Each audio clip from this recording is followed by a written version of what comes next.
Welcome. Thank you for attending my presentation on Interface into the Future. I'm your presenter, Jake Durant, Organizational Leadership 430, Leading with Vision. In today's presentation, we'll start by taking a look at interface communications, who we are today. Then we'll assess our strengths and our opportunities using the SOAR approach and appreciative inquiry. We'll then look at building a vision, and I'll introduce you to the new vision for the future of interface communications. We'll discuss how we build engagement with our employees and how we build support for this vision. Next, we'll look at the characteristics needed in our leaders, as well as their roles and responsibilities in moving forward with this vision. And finally, we'll discuss transitioning to a learning organization. What is it and how it will benefit us moving forward? Interface communications. Today, what do? We provide a communication infrastructure solutions for organizations in the great state of Colorado. We specialize in 4 unique areas to include ITS, or Intelligent Transportation Systems, security, voice and data, and special systems. How do we do it? Development of talent, developing our existing talent pool, and also adding talented individuals to our team. We encourage diversity in our workplace, which increases perceptions among individuals, helps us to be more innovative. We have sales, design, and engineering, all important aspects of running a business and offering a product. But why do we do what we do?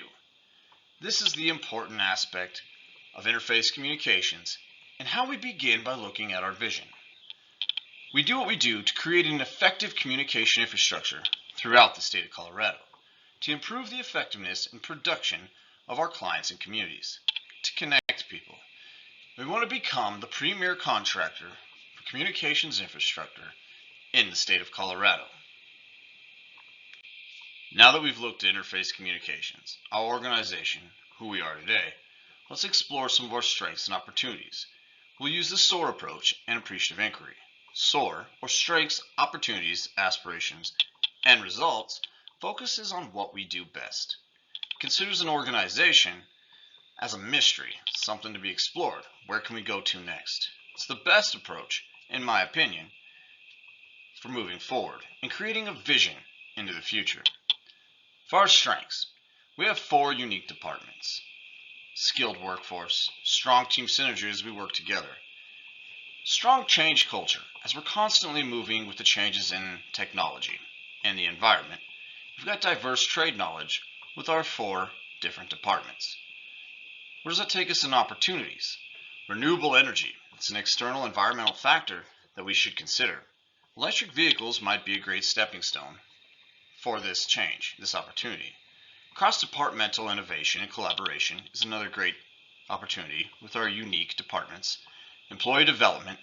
Create sustainable and environmentally friendly communication solutions for our communities. Looking at the renewable energy and also continuing to improve in our communities. Aspirations. Becoming the leading installer of EV stations in Colorado. Also renewable energy. Internal and external collaboration. We could set the quality standard, as we've done on so many other projects. Innovate and incorporate new ideas. This is done through encouraging new ideas and also encouraging failures, which is scary, but that's where we learn. Results. Finally, we must reassess our vision and instill that vision into our culture. We must ensure that our leaders lead with that vision in mind and that this guides their decisions.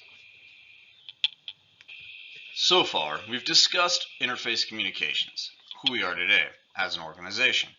We've also looked at our strengths and our opportunities using the SOAR approach. Next, let's look at building a vision. What are the benefits of a vision statement? Well, visions inspire and engage employees. Guide organizations in decision making. Where you know where you're going, it's more easier to make the decisions today to get us there in the future.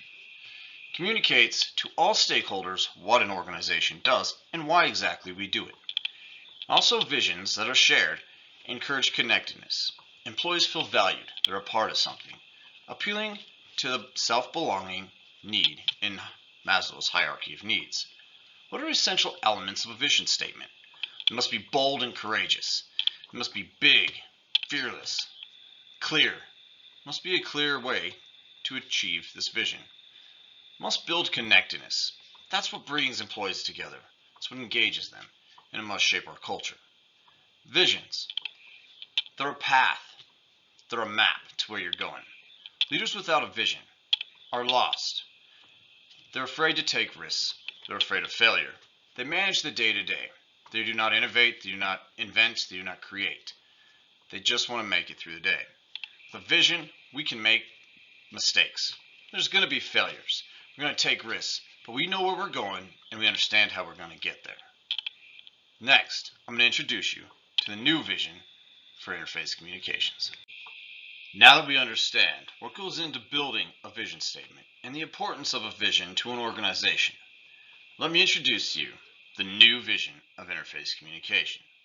The new vision states, by paving the way to sustainable communications infrastructure through innovation and employee development, we will empower our communities to maximize their potential while connecting people from all over the world. It's daring, it's bold, and it's easy to understand and connect with. I've just introduced our new vision statement. So let me break it down a little bit more for you, give you a better idea of where we're going. When it comes to our people, our vision statement means that we're going to empower and develop them to take risks for that change culture, to be innovative, come up with new ideas, let's test them. We're going to encourage that innovation. We're going to create a culture of learning, of knowledge sharing, ideation, and collaboration. For our business portfolio, we're going to offer a range of communication solutions, from transportation to data management. We're going to look for ways to integrate renewable energy and more sustainable solutions. We're also going to look for a way to reduce waste and strengthen our communications infrastructure. For our environment, we're going to innovate. We're going to create new strategies to incorporate renewable energy sources. This will help global warming, it'll help us be sustainable, it'll help us stay in business and stay competitive. We'll also reduce material and project waste through recycling and better management of our project materials. For our clients, we're going to collaborate with our clients. We're going to work with them. There's no reason we can't innovate with them and lead the communication industry into the future. Now that you've got an idea of how our vision is going to work in different elements of our organization, how do we engage the workforce? First and foremost, it's all about communication. Let's level out our top-down communication. Communicate on all levels. Open up the floor. Transparent communication. Everybody should be talking. We should be quickly transferring knowledge that we obtain and turning it into something we can use to innovate and create. When we develop the message, we must look at how it affects and how it impacts certain audiences. Make it appeal to them. Build the connectedness. Use storytelling. Let them know where the vision came from and why it is that our organization chose this direction. Let's create a roadmap for success. In every vision, it's important to be clear. Let's make a clear path to achieving that vision. We must choose the correct medium.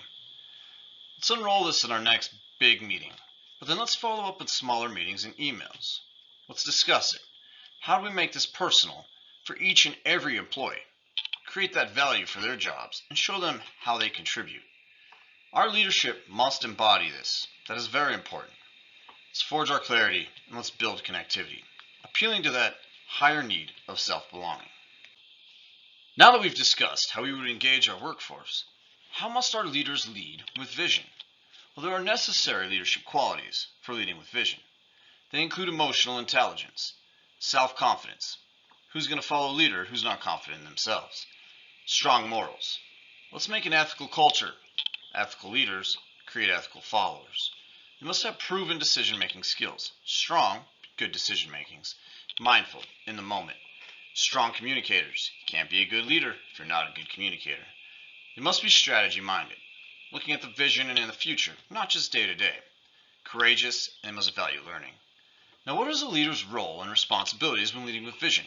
They communicate. They're active listeners. They create that connectedness with employees, and they engage them. They encourage innovation, and yes, failure. Because it's in failure where we learn. We should celebrate our failures, log all the information that we get from that failure, and then share it throughout the organization so we can modify our behaviors accordingly. We must assess our vision and adjust as necessary. And leaders create an environment of learning, of acquiring knowledge, transferring knowledge, and integrating that knowledge into the organization. That's how we become a learning organization, which we will discover next. First, let's define a learning organization. Learning organization is an organization who is continuously improving through acquiring, transferring, and creating knowledge, and then modifying their behavior to reflect that knowledge. This strengthens the competitiveness of the organization, encourages and advances ideas and innovation. It's also more effective and efficient during times of change, and makes the organization more easily shift in strategic direction, while employees are welcoming change and looking for new ways to innovate. In summary, we've looked at interface communications and who we are today as an organization. We've discussed our strengths and opportunities using the SOAR assessment and appreciative inquiry. We've looked at the benefits of having a vision statement and the important elements of vision statement, and then I introduced the new vision statement of interface communications. We then discussed how we would engage employees, leading with that vision, and the importance of transitioning to a learning organization. Thank you for joining me. Please join me on this new journey, on this adventure. Make this vision statement personal, and let's make this a success.